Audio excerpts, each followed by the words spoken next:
Bonjour, je vous retrouve pour la capsule vidéo sur la créativité au fil des saisons pour septembre. Le mois de septembre est arrivé avec beaucoup de frais ici, de pluie, et on sent vraiment un changement et une modification de la terre. Et pour moi, c'est vraiment un mois qui est en lien avec la terre, avec laisser relâcher les choses dans la terre. On sent que le sol commence à redigérer toutes les herbes qui ont séché pendant le mois d'août. On sent qu'on n'est plus sur ce trait lumineux et très, qui contient beaucoup de feu, comme j'avais expliqué au mois d'août. Là, on est sur quelque chose de la terre qui retombe, on sent les énergies qui s'ancrent dans la matière. Et c'était un peu brusque pour quelqu'un qui est très feu comme moi, mais en même temps, ça fait du bien de retourner à du moelleux de la terre. Et aussi, c'est le moment où il y a beaucoup de fermentation, beaucoup de fruits qui sont là pour les récoltes. Et aussi qui tombent en terre. Moi j'ai des figues dans mon jardin, du raisin, il y a des petites bêtes qui apparaissent et il y a toute une vie comme ça de retour de la matière vers le sol qui est présente. C'est aussi le moment de faire les conserves, c'est-à-dire de penser à l'hiver, penser que voilà, tout n'est pas sans arrêt en expansion de plein été, de pleine chaleur, Voilà, c'est vraiment le moment de bascule. D'ailleurs, à la fin du mois, on va vers la Saint-Michel, qui est le moment normalement où on composte. Et où on retourne le compost pour le mettre en terre.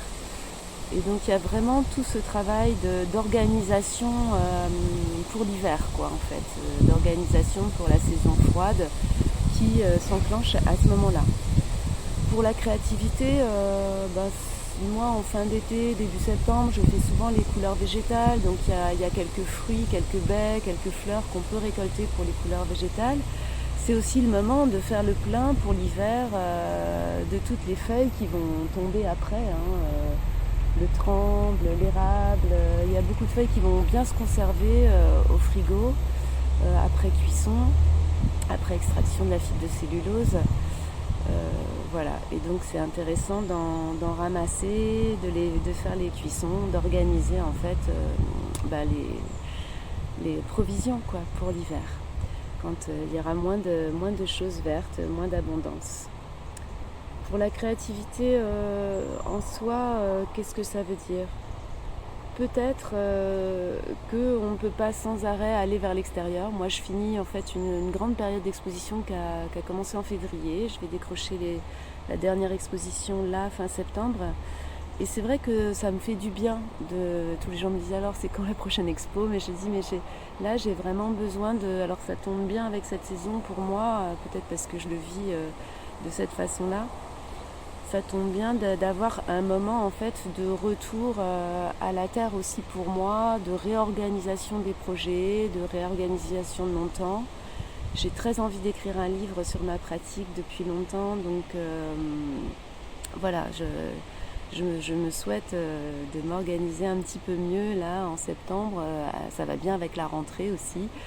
D'annoncer mes prochains stages parce que je vais continuer de vous offrir des stages. Le prochain a lieu en octobre. Il y a encore des places en formation pro pour les artistes, les artisans et d'autres. Renseignez-vous, envoyez-moi un mail. Donc septembre, retour à la terre, à une organisation concrète en créativité. C'est bien aussi ces moments où peut-être on est à l'atelier et juste... on range, on organise, on fait des réserves de certaines matières, de certaines couleurs naturelles et il y a donc beaucoup à faire. À bientôt pour octobre, la suite de mes petites capsules vidéo.